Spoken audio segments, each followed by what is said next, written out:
I am really excited to introduce our next panel. We have a fireside chat with Kathy Bates and Jenny Snyder-Ehrman. Please join me in welcoming them.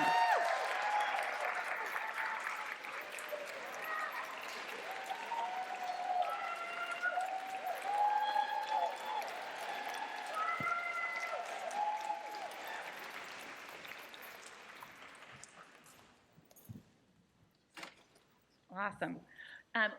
They need no introduction, but I feel compelled to give one anyway. So let's start with Kathy. You are a legend. You are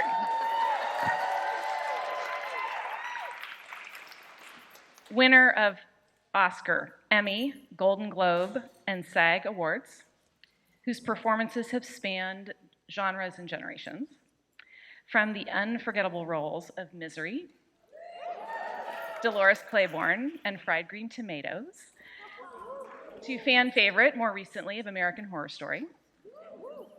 Kathy Bates has captivated audiences for decades. Today, she brings her brilliance to CBS's hit series Matlock, starring as the fierce and funny Maddie Matlock, while also being executive producer. The show's success reflects Kathy's continued relevance and her extraordinary range. So the creative force behind Matlock is Jenny Snyder-Ehrman.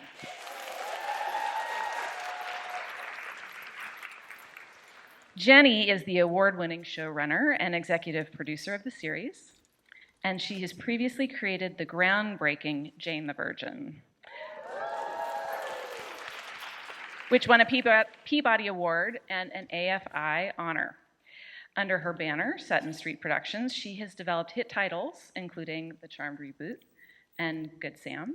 And with Matlock, Jenny has delivered a smart, fresh, and resident series. It was the #1 new show on television when it premiered and earned a Gotham Award nomination. Together, Jenny and Kathy represent the best of storytelling, on the page and on the screen. They're proving that reinvention, substance, and vision are not only possible, but unstoppable, and especially when women are leading the way. Welcome. Thank you. So I'm going to start. We may delve into other topics too, but I'm going to start with Matlock. Okay. So, and Jenny, I want to. Okay. I'm going to start with Matlock, and I'm going to start with Jenny. Oh, good.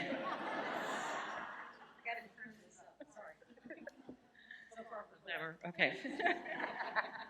Well, and so Jenny, can you walk us through how your version of Matlock came to be? I told this a few different ways, but the important part was when it came to me to write, and I was thinking, what would I do? I knew I didn't want to do a version of Matlock that existed, because it exists and it's great. I knew it would always center a woman, because that's who I write most confidently and excitedly.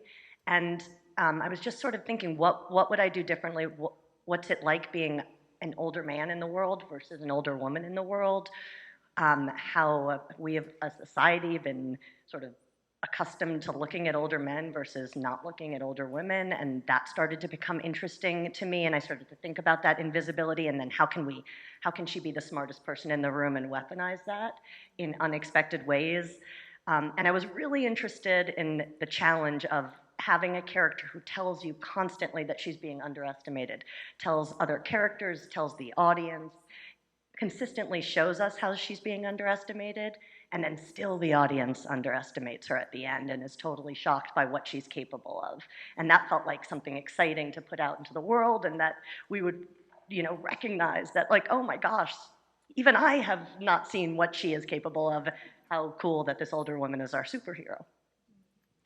So, Kathy, did that come through the script when you got it? What was it like when Jenny approached you, and how did you decide that you were excited about this project? Well, I got the script on a Friday afternoon, and I had started to think about maybe semi-retirement And because a lot of the parts that I was getting were smaller roles, and they were not as challenging as I wanted them to be. And along came Matlock. My agents called and they said, you have to read it now and you have to let them know by Monday. And so, okay, great. So I'm just cutting y'all off over here, sorry. So I read the script, and of course I got to the twist at the end, and I thought, okay, now we've got something, because here's a woman who is of substance and my age, and she's powerful, and she's clever, and it was just, there were so many different things that I loved about her. And then what really cinched the deal for me was meeting Jenny on Monday. You know, we went and had some lunch together, and I'm so OCD. I had a list of questions about what I wanted to ask her, because I'd already decided in my mind that I wanted to do this. And in fact, when I sat down, I said, don't change a thing. Don't change a word. I really love this character. And then I launched into this list of questions, and I don't know how you felt, but I was like, oh, probably hit you with it. But so we began to talk about the work, which is really how we bonded, is about the work and making the work as terrific as it can be. And you know, the fact that I mean, we have, for us, they say live plus 35 days, we're about 16 and a half, 17 million viewers. And I know. So the fact that we're reaching so many people, but also I've heard that women say, oh, I'm watching it with my mother and my son. You know, so the whole family is getting into it. So anyway, go ahead. And for me, like I was so nervous because I'm going to be meeting Kathy Bates, and everyone was like, you know, hopefully she'll like you. And I was like, and I'm like, my husband doesn't like me. This is a lot of pressure.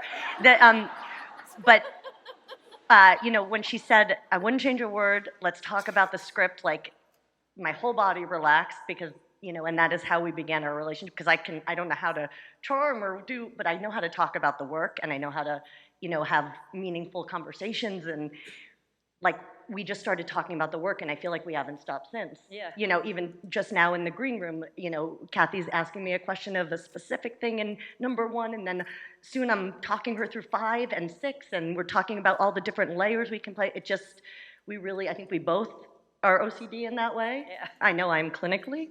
So, but it helps when your obsessions line up, and we really care about the details, and I think we're spending so much time, like we want it to be interesting and new and deep, and make you feel, because we feel, I feel very privileged to have this little, you know, corner of space where you can say things and do things and make a tiny little difference in 1 or 2 people. That feels so meaningful to me.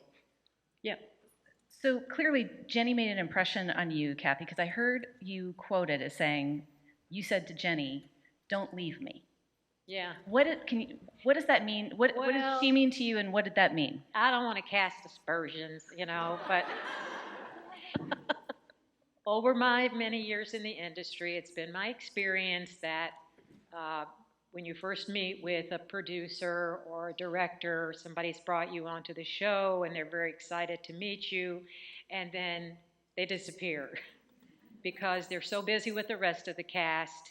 And then when we shoot, there's a whole, which I'm sure you've all heard about, Video Village, where everybody's over there, and then you're kind of in here with the actors, and it's sort of like, you know, Houston, we have a problem. You know, I feel like I'm in this little capsule, and that I've lost contact with the very people that I need to be in contact with. So it was very important, because Jenny said, what don't you like? Which was like, oh my God, nobody's asked me that before. And I said, don't leave me. That was the main thing. I wanted it to be, inclusive, and I want it to be that. Can I just say too, that's what's been miraculous about this experience, and it comes from you, and it comes from David Stapp, who's here with us, head of the studio. Where are you, David? Right there. Incredible man, incredible human being.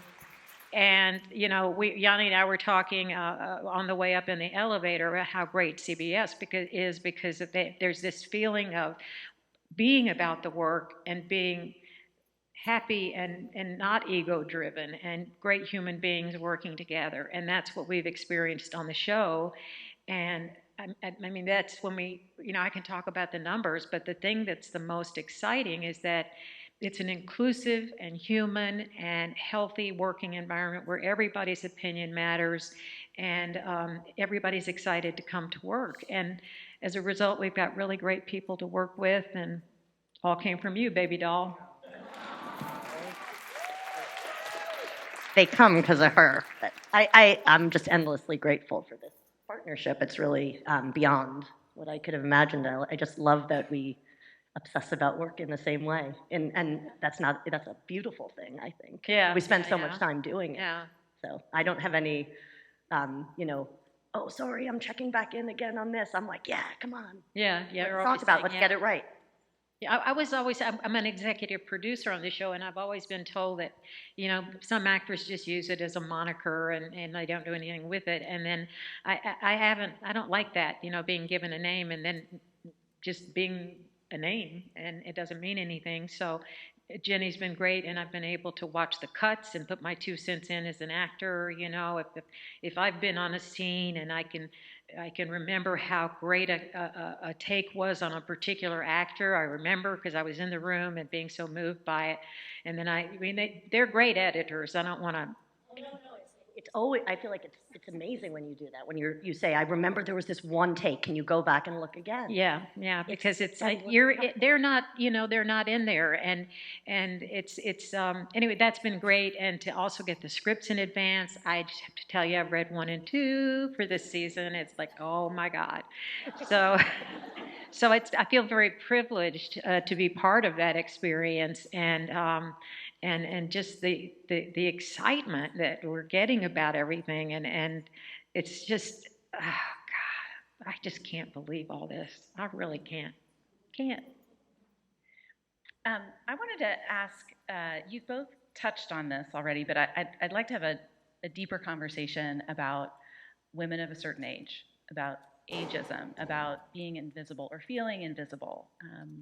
And I think it's so refreshing, and I'm sorry that it is so noted, that people don't talk about this very much, right? Like there's maybe a fear of talking about age related to career vitality and talent and power, but both of you are leaning in, and I think we all benefit. So both in front of and behind the camera, women are standing on your shoulders for doing it.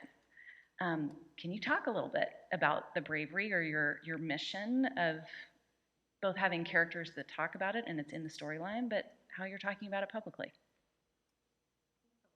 Well, I just turned 50, and it was very, as it's coming up, you're just thinking, like, I really feel like I'm so much smarter. I'm so much better at so many different things, and I know so much more than I did in my 20s and 30s. But then why is society telling me I'm becoming less valuable as my time goes on? It just doesn't feel like I feel more vital and more interesting, and I think all of that is kind of was in my mind. And again, it's just because of how society is structured. We see these presidents, and they're older men, and they're, I mean, not now, but they were distinguished, and and you're just used to thinking that, and it's paternalism, and it's the patriarchy, it's all of that, and we just haven't seen it in the United States. Like we didn't have enough of it. We don't have enough of it. So I think it's really important to just put more and more older women on screen, and we had older women, working on our sets, and and they're incredible, and we're, I feel better at 50 than I did at 20, and I feel like I want that to be respected, I think. the growth that we have as women.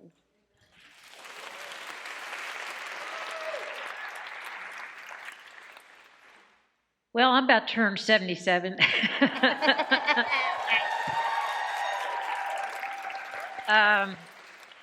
But actually, I'm completing my 77th year, and I'm beginning my 78th. Oh, God. So, but I never expected to feel this healthy. I was able to start losing weight. You probably read about it online. I won't bore you with it now. But it took me a few years, and then Ozempic and Mounjaro has helped a lot. And I just feel so much more healthy at my age. So that just was serendipity that my health came along at this time to work on the show because it takes stamina and energy and all of that. But to present, okay, I'm going to kind of brag a little bit, to present to people a fabulous photograph in Vanity Fair, of an older woman who's looking ahead to the future and is useful. I think more than anything, all of us, men, women, children, we all want to feel useful. And I think it's not about being great or you did this or wow, whatever, or being a legend. That it's a nice word to hear, but I don't think about that. And it's being useful, using my talent, using my creativity, using what I've been able to give. That's important. And I think it's so tricky as you get older and you retire, or your husband dies. We're speaking of women specifically, or your partner dies, not necessarily a man. Your partner dies, and then what do you do? And how do you feel useful? And your life changes suddenly. And things are difficult now, and people are losing money. And so that usefulness really, I feel, is an emotional core that helps us get through whatever we've got to do. And it's something, unfortunately, or fortunately, we have to keep telling ourselves. Not everybody's going to say, come on, and can you do this and whatever. And I'm going on and on about this, but I just we have to mean something to ourselves, and I think that's what Maddie has been struggling with, being away from spending really a decade mourning her daughter who died from opioids, and she went left being a lawyer, and the fact that she now has found a way to take revenge and find the people responsible for keeping her daughter embroiled and hundreds of others embroiled in the opioid epidemic. But then she discovers that all that she's planned, she didn't account for the people in the cases that she would be representing, and how she would be involved in changing somebody's life, the people in the office, and feeling motherly towards Billy and seeing him maybe in a position that her daughter would have been in if she hadn't gotten ill. So that mirrors my life and my rebirth. And I think that's what's excited me so much about working with you and having this opportunity. I can feel useful again. And I'm just eternally grateful for that. I don't know how much longer I've got, and I just want to spend the time living a meaningful life that can maybe affect other people. And you never know how or when. And I'm sorry I went on and on and on and on.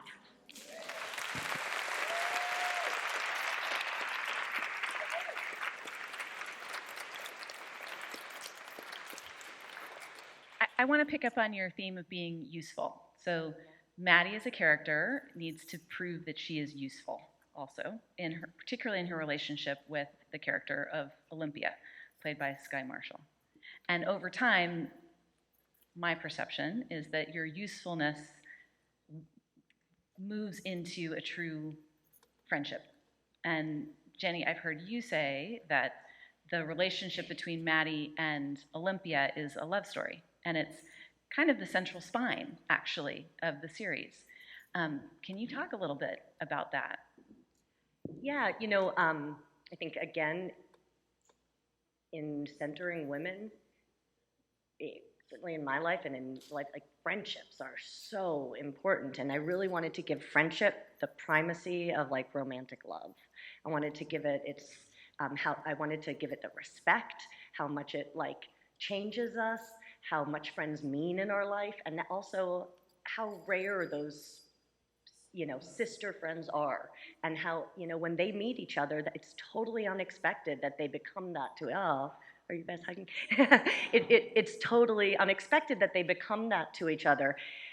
And, but there's the secret in between them, and that's the same way that you would tell a story about a giant romantic love. They're falling in love, but somebody has a secret. So we're using those same terms, and then can you get past the secret? Like, I want this to be the epic love story of the show, is this friendship and this sisterhood, and I feel very, like, to me it's very optimistic too, that you can cross generations and you can find people and you can learn from people who are older than you, and you can learn from people that are younger than you, and how we don't all have to be so separate generationally, but that we kind of all evolve together. And I think, to what you're saying about being useful, it's like, as long as we're still learning and growing and changing, and then we're, like, in it, and part of the fabric. And I think that's what's inspiring. That's why right in that third episode we had to have Maddie be not right, like, that she was sort of stuck in something that she believed, and it was the sexual harassment case, and suddenly she realizes, oh my gosh, I was looking at this and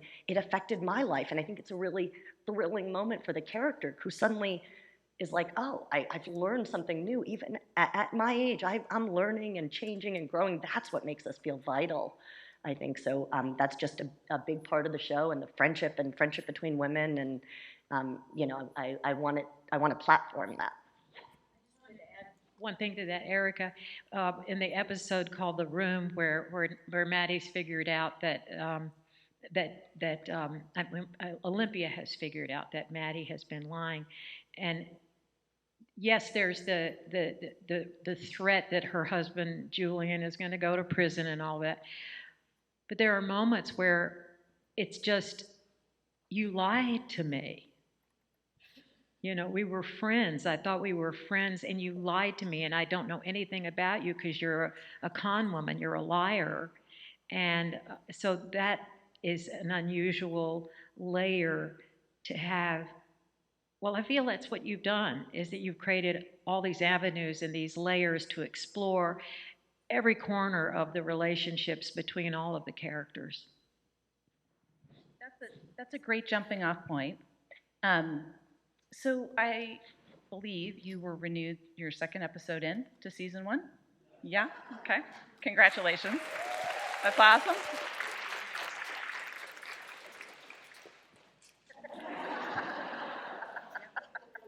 So how are you thinking about season 2?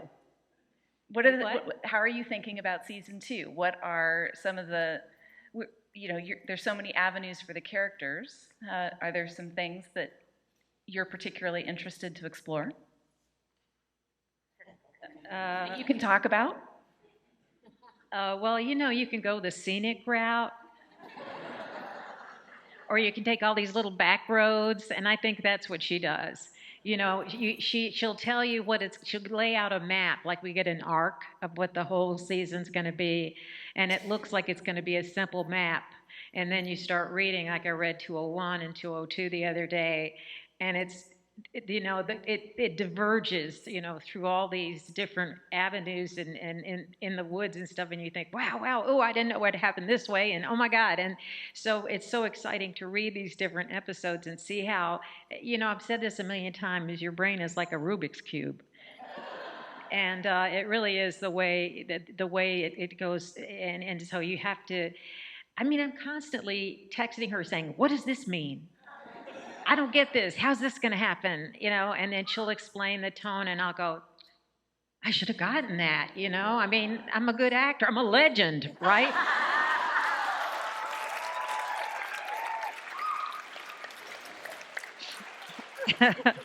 It's just, you know, there's so many moments when God says, just settle down now. Just do your work now.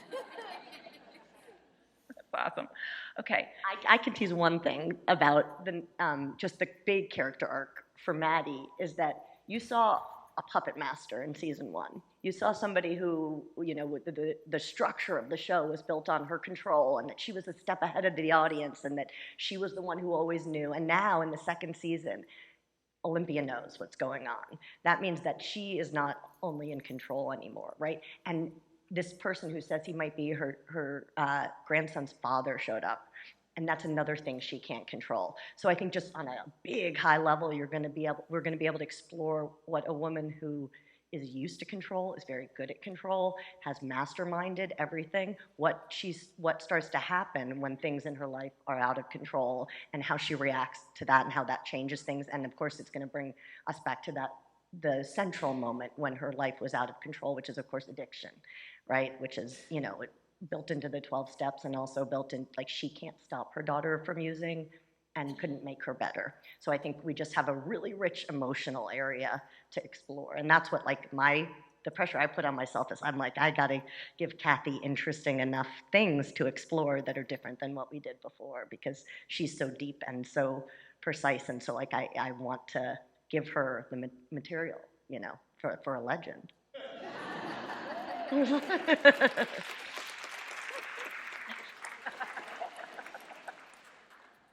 So we only have a few minutes left together, and I would like to ask you both a little bit of career advice. You know, people here are thinking about their own career development in any aspect of the entertainment industry, and I'd be curious to hear from you both things that were really meaningful in how you navigated your career, or words to live by that you think about sharing with others. Okay.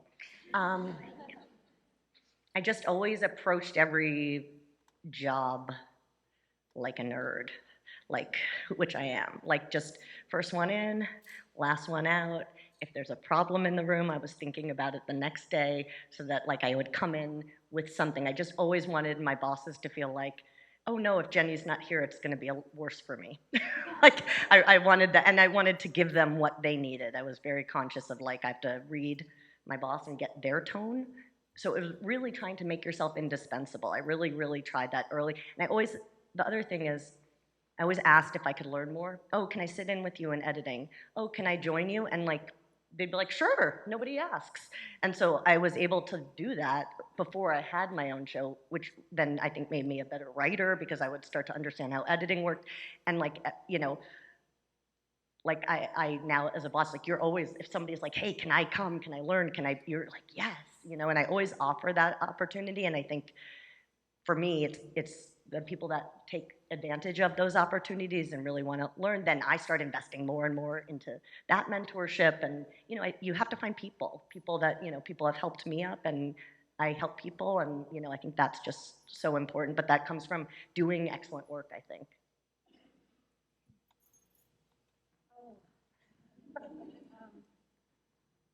I I don't mean this to be slapdash, but I've always felt that the work speaks for itself.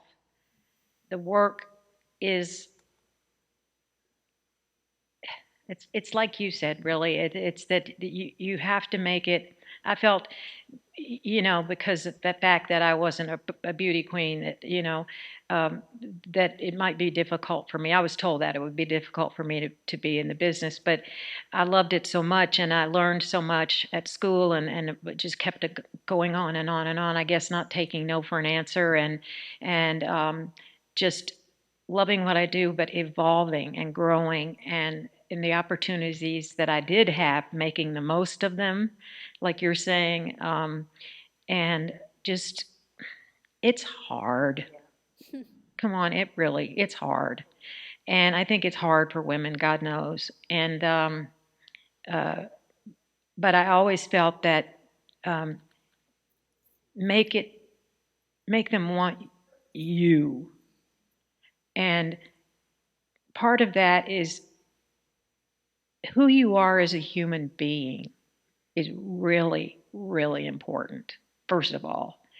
And if you're great to be around, if you're fun to be around, if people want to hang out with you and you're working and doing your job, always having a good attitude, always being there, as you say, first one in, last one out, and don't be neurotic, but stay in love with what you want to do, have energy, don't be weird, and but really just love what you do and love what you learn. I heard a great thing from Tom Cruise talking about how when he was starting out, like you said, he'd go to the sound guy and he'd say, well, how do you do what you're doing and whatever. And he'd learn from this guy, and then he'd go over and talk to the camera operator, and he'd learn how to do that. So that when he got then to this level, he knows what everybody does. He knows how much it costs to do, not only financially, but work-wise, muscle-wise, all of that stuff. And the respect that you have for all of the people that are working with you, that's what I think is so great about you, is that you are a great mentor to people. And I wish I could do that more. I haven't been a very good mentor. I have a couple of times, but... I know one of the people. No, a couple of times, I have, but it's, I guess, what you say, owning it, owning where you are and owning what you could be. Is that right? Yeah, I think. See, I'm not doing a good job at this. Yeah, I think that. Well, I think we've had an opportunity to learn at your feet for many years. Maybe I could just be an icon and not a legend. I don't know. Be fun to work with. Keep working. I mean, that's the only thing I know to say. And go after what you want. Stephen King once said to me, "Follow your bliss." So I guess that's what he's done. Follow what you love to do, and just be. Oh God.